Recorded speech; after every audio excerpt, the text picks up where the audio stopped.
Moby Dick, Chapter 5, Breakfast.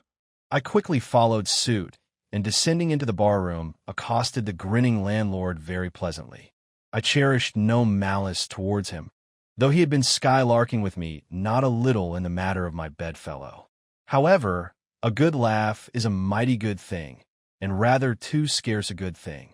The more's the pity. So, if any one man, in his own proper person, afford stuff for a good joke to anybody, let him not be backward, but let him cheerfully allow himself to spend and be spent in that way. And the man that has anything bountifully laughable about him, be sure there is more in that man than you perhaps think for. The barroom was now full of the boarders who had been dropping in the night previous, and whom I had not as yet had a good look at. They were nearly all whalemen, chief mates and second mates and third mates, and sea carpenters and sea coopers and sea blacksmiths and harpooneers and shipkeepers, a brown and brawny company, with bosky beards, an unshorn, shaggy set, all wearing monkey jackets for morning gowns.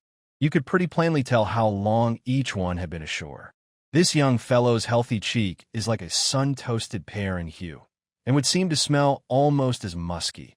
He cannot have been 3 days landed from his Indian voyage. That man next him looks a few shades lighter. You might say a touch of satinwood is in him. In the complexion of a third still lingers a tropic tawn, but slightly bleached withal.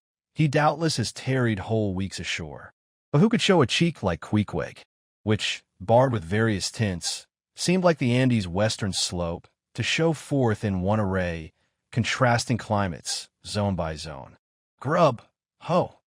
now cried the landlord, flinging open a door, and in we went to breakfast. They say that men who have seen the world thereby become quite at ease in manner, quite self-possessed in company. Not always, though. Ledyard, the great New England traveler, and Mungo Park, the Scotch one, of all men, they possess the least assurance in the parlor. But perhaps the mere crossing of Siberia in a sledge drawn by dogs, as Ledyard did, or the taking a long solitary walk on an empty stomach in a Negro heart of Africa, which was the sum of poor Mungo's performances. This kind of travel, I say, may not be the very best mode of attaining a high social polish. Still, for the most part, that sort of thing is to be had anywhere. These reflections just here are occasioned by the circumstance that after we were all seated at the table, and I was preparing to hear some good stories about whaling, to my no small surprise, nearly every man maintained a profound silence. And not only that, but they looked embarrassed. Yes, here were a set of sea dogs, many of whom without the slightest bashfulness had boarded great whales on the high seas, entire strangers to them, and dueled them dead without winking. And yet, here they sat at a social breakfast table, all of the same calling, all of kindred tastes, looking round as sheepishly at each other as though they had never been out of sight of some sheepfold among the Green Mountains. A curious sight, these bashful bears, these timid warrior whalemen. But as for Queequeg, why, Queequeg sat there among them, at the head of the table too, it so chanced, as cool as an icicle. To be sure, I cannot say much for his breeding. His greatest admirer could not have cordially justified his bringing his harpoon into breakfast with him, and using it there without ceremony, reaching over the table with it, to the imminent jeopardy of many heads, and grappling the beefsteaks towards him. But that was certainly very coolly done by him, and everyone knows that in most people's estimation, to do anything coolly is to do it genteelly. We will not speak of all Queequeg's peculiarities here, how he eschewed coffee and hot rolls, and applied his undivided attention to beefsteaks, done rare. Enough that when breakfast was over he withdrew like the rest into the public room, lighted his tomahawk pipe, and was sitting there quietly digesting and smoking with his inseparable hat on, when I sallied out for a stroll. Moby Dick, Chapter 6, The Street. If I had been astonished at first catching a glimpse of so outlandish an individual as Queequeg circulating among the polite society of a civilized town, that astonishment soon departed upon taking my first daylight stroll through the streets of New Bedford. In thoroughfares nigh the docks, any considerable seaport will frequently offer to view the queerest-looking nondescripts from foreign parts. Even in Broadway and Chestnut streets, Mediterranean mariners will sometimes jostle the affrighted ladies. Regent Street is not unknown to Lascars and Malays. And at Bombay, in the Apollo Green, live Yankees have often scared the natives. But New Bedford beats all Water Street and Wapping.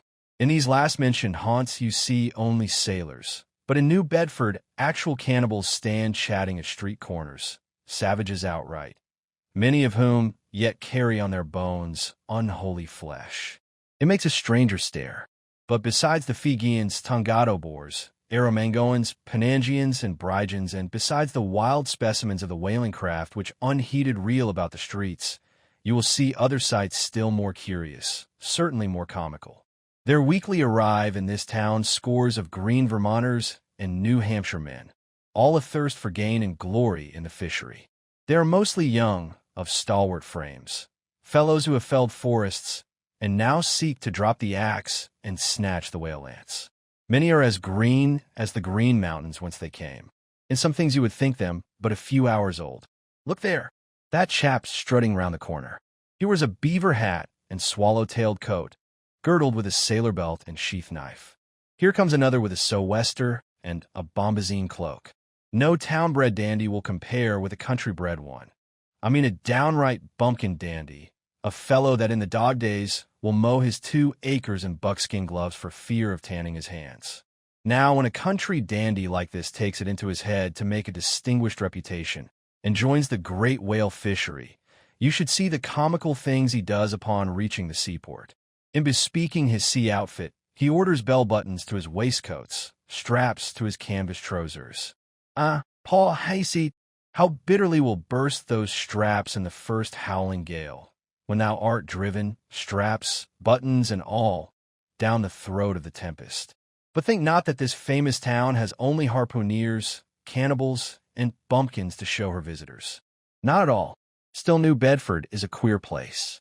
Had it not been for us whalemen, that tract of land would this day perhaps have been in as howling condition as the coast of Labrador.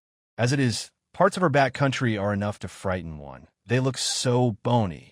The town itself is perhaps the dearest place to live in all New England. It is a land of oil, true enough, but not like Canaan, a land also of corn and wine. The streets do not run with milk, nor in the springtime do they pave them with fresh eggs.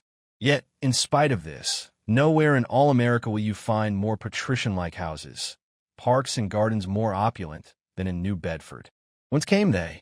How planted upon this once scraggy scoria of a country? Go and gaze upon the iron, emblematical harpoons round yonder lofty mansion, and your question will be answered. Yes, all these brave houses and flowery gardens came from the Atlantic, Pacific, and Indian Oceans.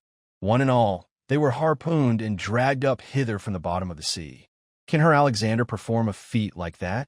In New Bedford, fathers, they say, give whales for dowers to their daughters, and portion off their nieces with a few porpoises apiece. You must go to New Bedford to see a brilliant wedding, for they say they have reservoirs of oil in every house, and every night recklessly burn their lengths in spermaceti candles. In summertime, the town is sweet to see, full of fine maples, long avenues of green and gold. And in August, high in air, the beautiful and bountiful horse chestnuts, candelabra-wise, proffer the passer-by their tapering upright cones of congregated blossoms. So omnipotent is art, which in many a district of New Bedford has superinduced bright terraces of flowers upon the barren refuse rocks thrown aside at creation's final day. And the women of New Bedford, they bloom like their own red roses. But roses only bloom in summer, whereas the fine carnation of their cheeks is perennial as sunlight in the seventh heavens. Elsewhere match that bloom of theirs ye cannot, save in Salem, where they tell me the young girls breathe such musk, their sailor sweethearts smell them miles offshore, as though they were drawing nigh the odorous Moluccas instead of the puritanic sands.